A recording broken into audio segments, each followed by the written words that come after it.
Hello guys, welcome back to my mini blog. কেমন আছে? আশা করছি সবাই ভালো আছে, সুস্থ আছে। আবারও নিয়ে চলে এসেছি ছোট একটা ব্লগ নিয়ে। তো এটা হচ্ছে যে শুক্রবার দিনকার ভিডিও, তো এডিট করা হয়নি। তো চলো, আমি তো আবার একটু আলসেমি আছি, ঠিক আছে। আমি আমার সময় সুযোগ বুঝে পোস্ট করি, কারণ আমি জানি আমার ভিডিও দেখার জন্য কেউ বসে নেই। তো যাই হোক, শুক্রবার দিন 6টা তখন 15 বাজে বরমশাইয়ের সাথে চলে গিয়েছিলাম মেলা দেখতে, রথের। তো দেখো, যাবার পথে এখানে একটা রথ দর্শন করে নিলাম, সাথে তোমাদেরকেও শেয়ার করলাম। আর জানো তো বন্ধুরা, আমাদের যেরকম পশ্চিমবাংলায় ঘরেতে ঘরেতে মানে ওই সরস্বতী কালী পুজো হয়, উড়িষ্যাতে না ঘরেতে ঘরেতে সেরকম ছোট বড় অনেক রথ হয়, জানো তো, মাঝারি সব সাইজের।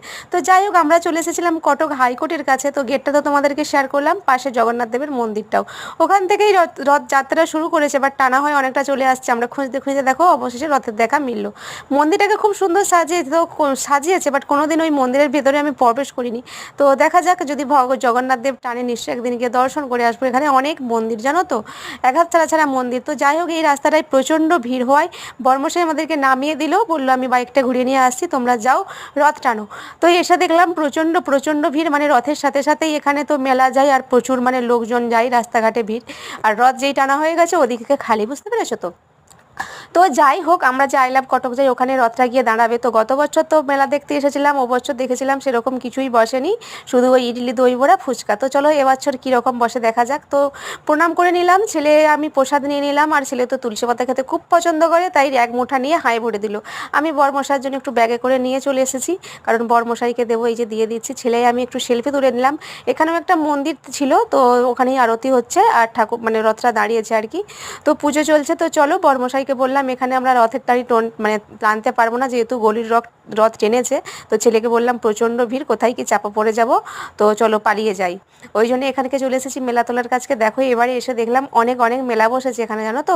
আমাদের গ্রামগঞ্জে যেরকম মেলা বসে, রথের মেলাগুলো হয় না, ওই স্টেশনারি দোকান, এখানেও দেখছি এবছর ওই রকম ধরনেরই কিছুটা বসেছে, বুঝতে পেরেছো।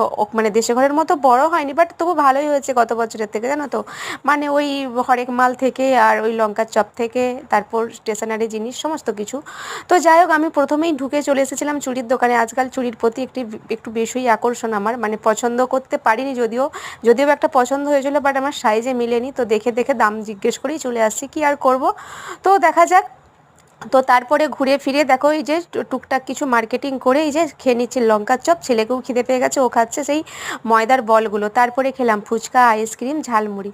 তো তারপরে এই খেয়ে তারপর বাড়ি চলে এসেছি। দেখো, এই যে টুকটাক করে এই যে কেনাকাটা করেছি, এই যে ছেলের রাবার, পেন, চশমা আর ব্রাশি ও 3টে কিনেছি, জানো তো। তারপরে এই মগ, এই সবই। তো চলো, আজকের ভিডিওটা এইটুকুই। কেমন লাগলো অবশ্যই জানিও, ভালো লাগলে লাইক কমেন্ট শেয়ার করো, আর চ্যানেলটা সাবস্ক্রাইব করো। টাটা। আর এই আংটিটা নিয়েছি, জানো তো।